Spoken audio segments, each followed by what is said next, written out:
This is Inside Indiana Business Radio for the morning of Friday, April 18th, 2025. I'm Alex Brown. The Ball State University Board of Trustees on Thursday approved a resolution making certain changes related to diversity, equity, and inclusion in response to an executive order signed by President Donald Trump in January. The board said it is terminating, quote, any current diversity, equity, and inclusion program that violates any applicable federal or state discrimination law, end quote. Those specific examples of such programs were not given. Ball State President Jeffrey Mearns. Failing to comply with President Trump's executive order could lead to significant adverse consequences for our university and our students.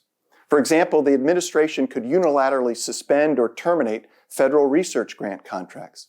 The administration could also prohibit our faculty from receiving any future federal research grants all the way through January 2029. The resolution also outlines revisions to the university's Freedom of Expression Statement and 2012 value statements. Crews have begun moving dirt at the site of a new 8,400-seat soccer stadium in Fort Wayne. The Fort Wayne Football Club said the project remains on schedule to open ahead of the 2026 season. In addition to soccer games, the venue will be used for other purposes, including concerts, festivals, and community events. Spending by visitors to Clark and Floyd counties increased for the third consecutive year, according to a new economic impact report. Visitors to the two-county area of southern Indiana spent more than $550 million on goods and services, which provided a total economic impact of $296.2 million. From the number one source for Indiana business news, this is Inside Indiana Business Radio. To succeed, you need to stay informed. You need to be engaged. And let's face it, you need to set yourself apart from the rest by connecting with a company that brings you the best. Because in today's environment, business is an ever-moving target, and we'll help you chase it. IBJ Media. The best of business is in us. Get started at ibjmedia.com/youngprofessional. Governor Mike Braun signed legislation this week that could continue incremental decreases in Indiana's income tax rate starting in 2030, but whether those cuts could ever go into effect is uncertain. In order for the cuts to kick in, the legislation stipulates that the state's revenue must hit certain growth benchmarks.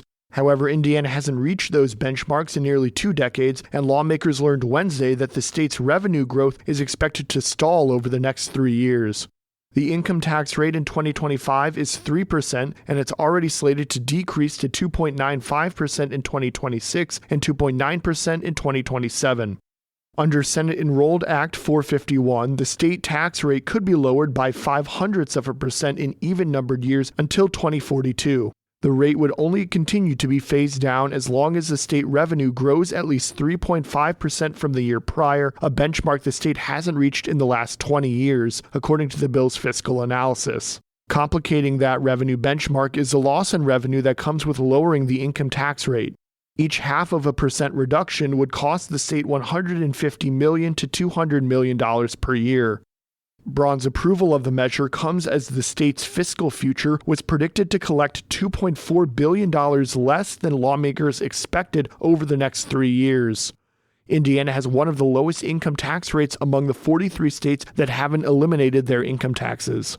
I'm Mark Mazurek for Inside Indiana Business Radio. St. Louis-based grain and soybean manufacturer Bunge Global is planning to sell its North American dry corn masa milling business unit to Graincraft, an independent flour miller headquartered in Chattanooga, Tennessee. The deal includes several Bunge facilities, including a grain mill in the Greene County town of Worthington. A spokesperson for Bunge said the milling business unit employs a total of 580 people, though it was unclear how many work in Indiana. Financial terms of the sale are not being disclosed. The acquisition of the Worthington facility will mark Graincraft's first foray into Indiana.